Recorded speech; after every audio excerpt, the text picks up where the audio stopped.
अस्सलाम वालेकुम स्टूडेंट्स।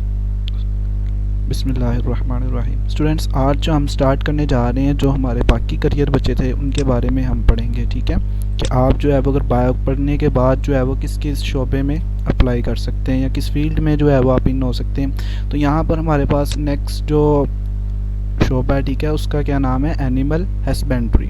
अब इस शोबे में क्या होता है, it is branch of agriculture. Basically ये एग्रीकल्चर ही की ब्रांच है जो हमने पहले डिस्कस किए हुए हैं करियर। उनमें से एक करियर था एग्रीकल्चर। ठीक है, एग्रीकल्चर में जो है वो आपने प्लांट्स के बारे में पढ़ा था और एनिमल्स के बारे में कि जो है वो एनिमल्स जो कि खुराक के ज़राए हैं। ठीक है, उन एनिमल्स के बारे, domestic animal concern with the care and breedings of domestic animals. ठीक है, इसमें क्या होता है कि एनिमल हस्बेंड्री में आप क्या करते हैं, जानवरों की केयर करते हैं। ठीक है, उनकी एहतियात करते हैं और क्या करते हैं, साथ में उनकी ब्रीडिंग्स जो है वो करवाते हैं। ब्रीडिंग्स क्या होता है कि आप जो है वो अपनी मर्ज़ी से कोई भी जानदार जो है वो पैदा करवाते हैं। ठीक है, डिफरेंट एनिमल्स का जो है वो आपस में इंटरकोर्स करवाते हैं, जिसकी मदद से जो है वो जो नेक्स्ट जानदार बनता है, ठीक है, उसमें जो है वो करैक्टरिस्टिक्स जो होती हैं वो डिफरेंट हो जाती हैं। ठीक है, अब ये ऐसा क्यों करवाते हैं, लाइफ स्टॉक आपने अक्सर देखा होगा कि बाहर कुछ गाड़ियाँ जो है वो जा रही होती हैं, उनके ऊपर लिखा होता है लाइफ स्टॉक। ठीक है, तो बेसिकली जो है वो इससे ही, इस शोबे से ही वो बिलोंग कर रहे होते हैं। For example like cattle, sheep, ठीक है, भेड़ बकरियाँ वगैरह, इस तरह की जो चीज़ें हैं। यहाँ पर देखें ज़रा, ये आपके पास डिफरेंट जो है वो दिखाए गए हैं, पोल्ट्री फार्म है। ठीक है, यहाँ पर इन जानदारों की जो है वो इस तरह नशोनमा करवाई जाती है कि ये जो है वो ज़्यादा से ज़्यादा, अगर भैंसें गायें वगैरह हैं तो वो ज़्यादा से ज़्यादा मिल्क प्रोड्यूस करें। ठीक है, इसी तरह जो है वो पोल्ट्री फार्म्स वगैरह हैं वहाँ पर, तो वहाँ पर उनके दरमियान और उनको इस तरह जो है वो ट्रीट किया जाता है कि उनमें जो है वो चिकन ज़्यादा से ज़्यादा प्रोड्यूस हो और एग भी।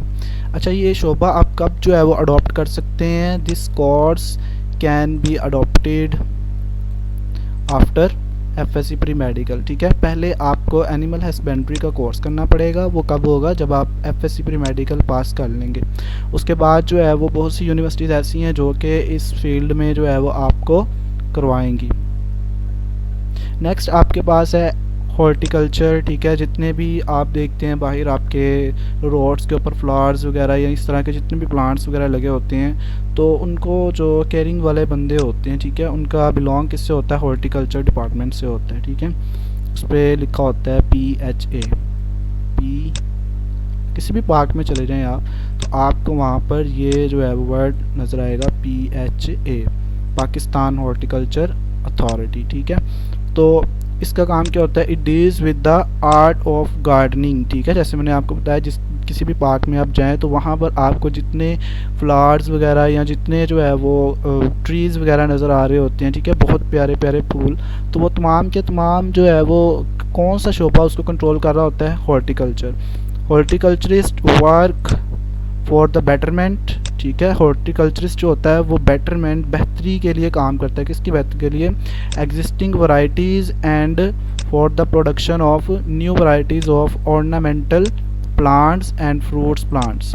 ऑर्नामेंटल प्लांट्स क्या होते हैं, ऑर्नामेंटल प्लांट्स जिस तरह आपकी सजावट वगैरह, ठीक है, सजावट वगैरह के जितने भी प्लांट्स, फ्लावर्स वाले प्लांट्स जो होते हैं, जो आप अक्सर पार्क वगैरह में देख रहे होते हैं, वो इससे बिलोंग करते हैं। ठीक है, ऑर्नामेंटल प्लांट्स।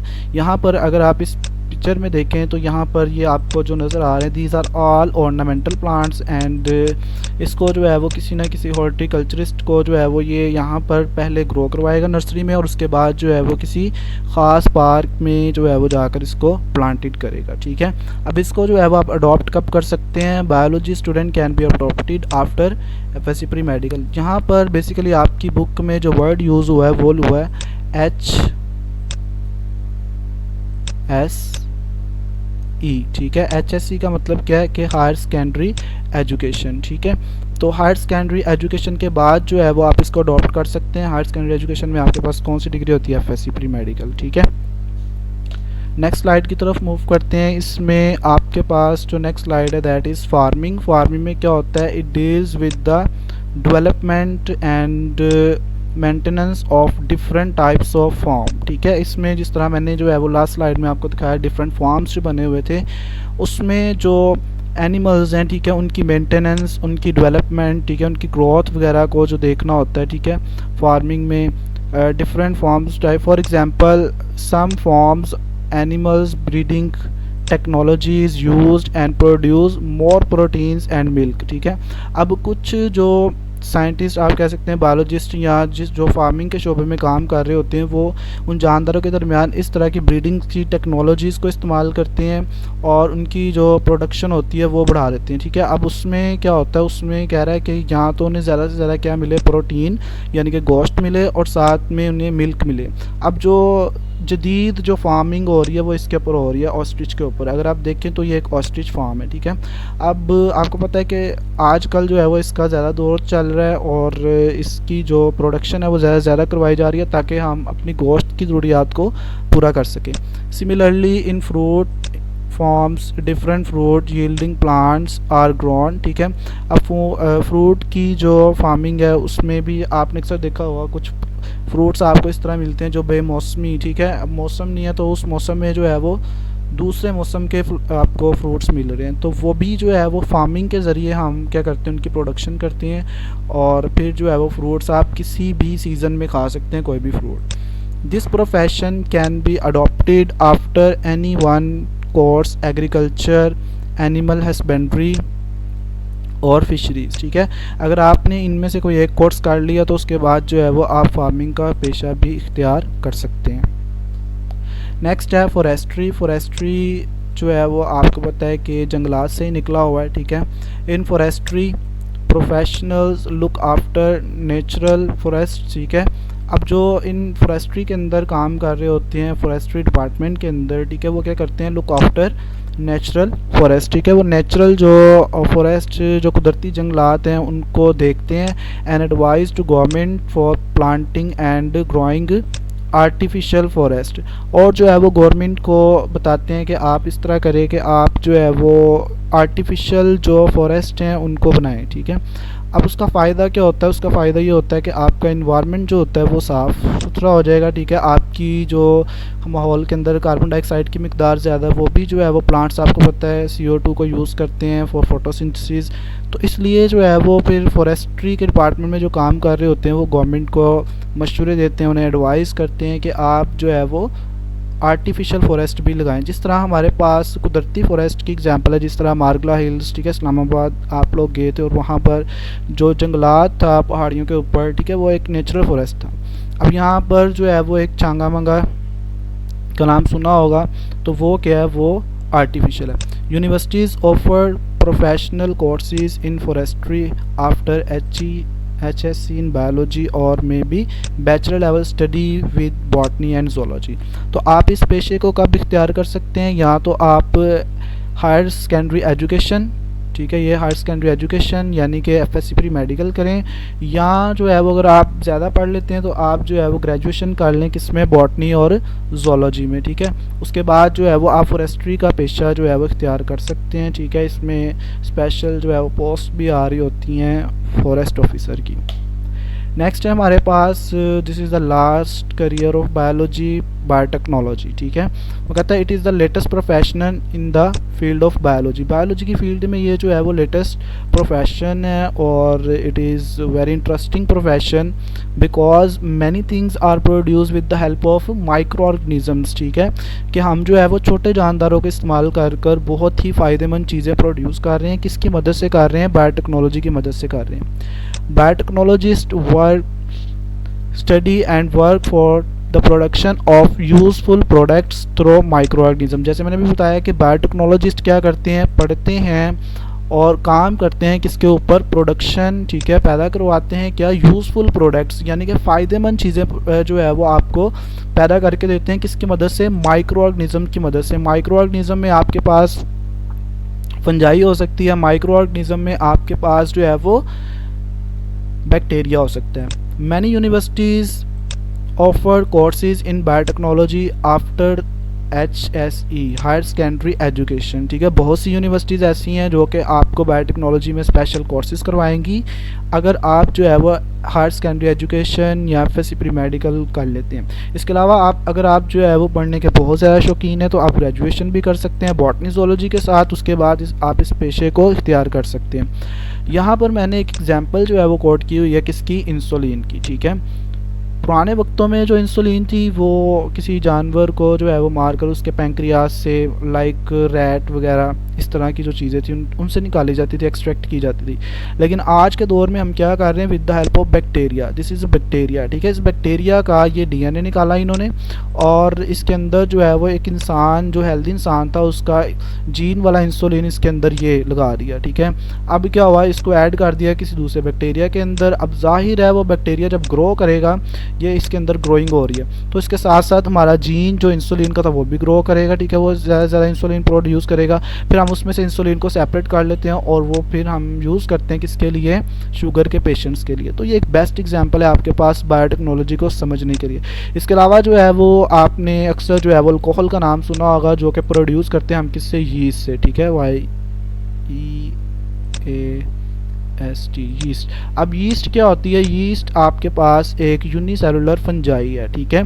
तो इसकी मदद से भी हम क्या कर रहे होते हैं, अल्कोहल पैदा कर रहे होते हैं, जो कि हमारी रोज़मर्रा लाइफ में बहुत ज़्यादा यूज़ होती है। नेक्स्ट हमारा टॉपिक है जी मुस्लिम साइंटिस्ट, ठीक है। मुस्लिम साइंटिस्ट में आपके पास सबसे पहला जो साइंसदान उसका नाम है जाबिर बिन हैयान, ठीक है। और ये पैदा हुए थे 721 में और डेथ जो है वो इनकी 815 में हुई, ठीक है। अब ये आपको एमसीक्यूज़ भी आ सकता है और इसमें से एक शॉर्ट क्वेश्चन आ जाता होता है आपको कि मुस्लिम साइंटिस्ट में जाबिर बिन हैयान की मशहूर बुक्स जो थी उनके नाम लिखें, या जो है वो अब्दुल मालिक अस्माई के बारे में आपसे पूछ सकते हैं। तो लेट्स सी, हम इसको पढ़ते हैं one by one. He was born in Iran, ठीक है। अब जाबिर बिन हैयान जो थे वो कहाँ पैदा हुए, ईरान में पैदा हुए, and practised medicine in Iraq, और उन्होंने जो मेडिसन तिब को कहते हैं, ठीक है, और उन्होंने तिब की प्रैक्टिस कहाँ पर की, इराक में की। He introduce experimental investigation in chemistry and also wrote a number of books on plants and animals. His famous books are Al Nabatat and Al Haiwan, ठीक है। अब जाबिर बिन हैयान जो है वो ईरान में पैदा हुए थे, इराक में इन्होंने तिब की प्रैक्टिस की और जो है वो केमिस्ट्री का जो एक्सपेरिमेंटल वर्क होता है उसको जो है वो इन्होंने मुतारिफ़ करवाया, और बाद में इन्होंने जो है वो प्लांट्स और एनिमल्स के ऊपर स्टडी की, और उस स्टडी के ऊपर जो है वो इन्होंने अपनी 2 बुक्स लिखी। कौन कौन सी, अल नबातात किसके ऊपर है, प्लांट्स के ऊपर, ठीक है, और सेकंड वन जो है वो अल हैवान जो कि जानवरों के ऊपर है, ठीक है। तो ये था हमारे पास जाबिर बिन हैयान, ठीक है। इन्होंने ही सबसे पहले जो है वो HCl वगैरह, H2SO4 वगैरह जो है वो बनाए थे, H2SO4। He is considered the first Muslim scientist who studied animals in detail. अब अब्दुल मालिक अस्माई जो है वो 740 में पैदा हुए, 828 में इनकी वफ़ात हुई, और इन्हें जो है वो पहला मुसलमान साइंसदान माना जाता है जिन्होंने एनिमल्स को बहुत ज़्यादा डिटेल से पढ़ा। एनिमल को पढ़ा, तो आज के दौर में अगर आप एनिमल को पढ़ना चाहते हैं तो किस बुक का सहारा लेना पड़ेगा आपको, ज़ूलॉजी का, ठीक है। तो इन्होंने जो है वो बड़ी डिटेल से खुद जो है वो स्टडी किया था एनिमल्स को। इस फेमस राइटिंग इंक्लूड्स, इनकी जो मशहूर किताबें हैं उनमें आपके पास अल अबिल, ठीक है, अल अबिल यानी कि ऊँट, ठीक है, एक बुक का नाम है इनका, अल खैल, ठीक है, हॉर्स यानी कि घोड़ा, अल वहूश यानी कि एनिमल, और अल खल्कुल इंसान यानी कि इंसान, ठीक है। ये 4 बुक्स इनकी बहुत ज़्यादा फेमस बुक्स हैं जो कि इन्होंने लिखी थी अपनी स्टडी के बाद। तो hair is Abdul Malik Asmai and here is Jabir bin Hayyan. Next हमारे पास जो साइंटिस्ट है अबू अली सीना, या अबू अली सीना भी आप इसे कह सकते हैं, 980 में पैदा हुए और 1037 में इनकी वफ़ात हुई, ठीक है। ये आपको MCQs के तौर पर आ सकते हैं, इसलिए मैं साथ मेंशन कर रहा हूँ। He is honoured as the founder of medicine, इन्हें जो है वो फाउंडर माना जाता है, ठीक है। इन्होंने जो है वो मेडिसन के ऊपर बहुत ज़्यादा वर्क किया हुआ है, अद्वायात के ऊपर, तिब के ऊपर, and called Avicenna in the west, और मगरिब में जो है वो एवेसिना के नाम से ये जाने जाते हैं। ही वॉज अ फिजिशियन, ठीक है, ये जो थे वो एक फिजिशियन थे यानी कि डॉक्टर थे, फिलोसफर थे, एस्ट्रोनॉमर कहते हैं जो सितारों की स्टडी करते हैं, एस्ट्रोनॉमर थे, एंड पोइट और शायर थे। One of this book Al Qanun fi तिब, ठीक है, और इनकी एक किताब है जिसका नाम क्या है, Al Qanun fi Tibb is known as Canon of Medicine in the west. और मगरिब में जो है वो उसकी बहुत ज़्यादा हैसियत है, ठीक है, वो मेडिकल में बहुत ज़्यादा जो है वो यूज़ की जाती है। तो ये थे हमारे मुस्लिम साइंटिस्ट, ठीक है, इनमें से आपको एक शॉर्ट क्वेश्चन आ सकता है। थैंक यू स्टूडेंट्स, अल्लाह हाफिज़।